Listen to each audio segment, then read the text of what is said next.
माळ आहे हा. ती कोणतं विसर्जन कर. ते बापा तुम्ही करा आणि तुमची असं सांगतात तर धुळे पाण्यात काय नाही आता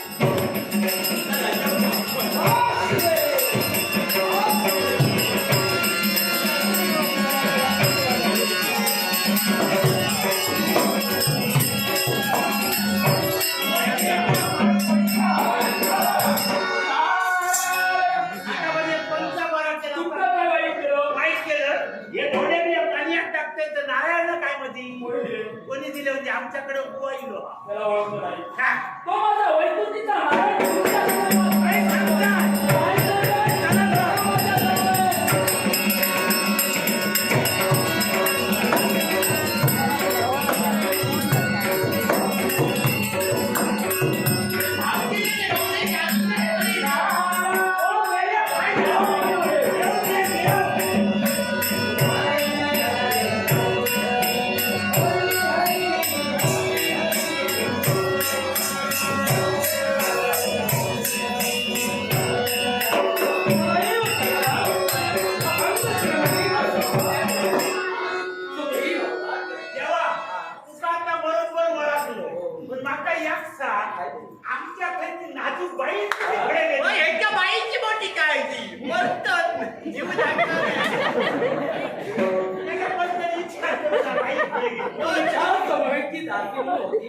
तीच म्हणजे हे लक्ष्मी काय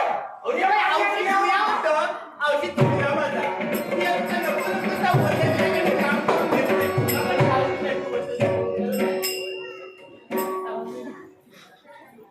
मी इथं तुमच्याच गृहीत का त्यालाही का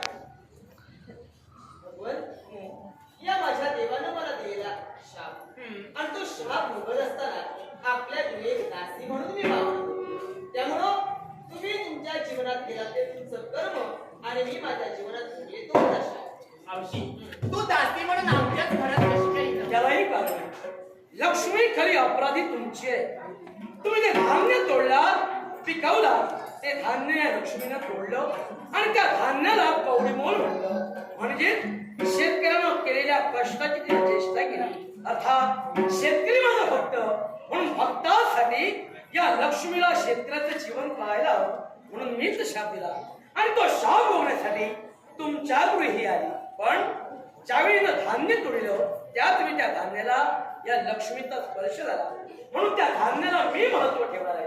आता ते धान्य म्हणजे कोणतं असेल पिवळ्या रंगाची मोहरी पिवळ्या रंगाची मोहरी पुढे येणाऱ्या कलियुगात ज्या वेळेला प्रत्येक भाविक भक्त आपल्या स्वतःच्या गृहात म्हणजे घरात शुभकार्य होईल त्याच वेळी ब्राह्मणाकडे मंत्रोच्चार करत संपूर्ण घरात पसरवली जाईल जेणेकरून त्या घरातील ग्रह दोष पीडा कली पीडा शनी पीडा दारिद्र्य हे सारं दूर होऊन त्यांच्या जीवनात सुख समृद्धी आयुष्य सुख सारं संपत्ती लाभेल एवढंच नव्हे ही लक्ष्मी सदोदित तर वास्तविक होऊन या नारायणाची कृपादृष्टी सदैव त्या गृहावर राहील आशीर्वाद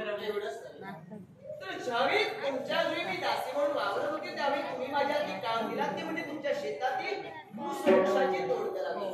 आणि म्हणून त्या ऊसालाही माझा स्पर्श झाला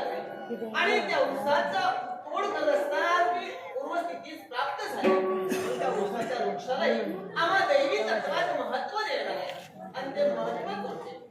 तर या ऊसाच्या वृक्षापासून दोन पदार्थ निर्माण होते ते दोन पदार्थ म्हणजे गुळ आणि साखर हा गुळ आणि साखर आम्हा देवदेवतांना नैवेद्य म्हणून त्याचा भोग चढविला असेल तर माझ्या साऱ्या भक्तांच्या जीवनातील मनोकामना पूर्ण होतील असा माझा मंगलमय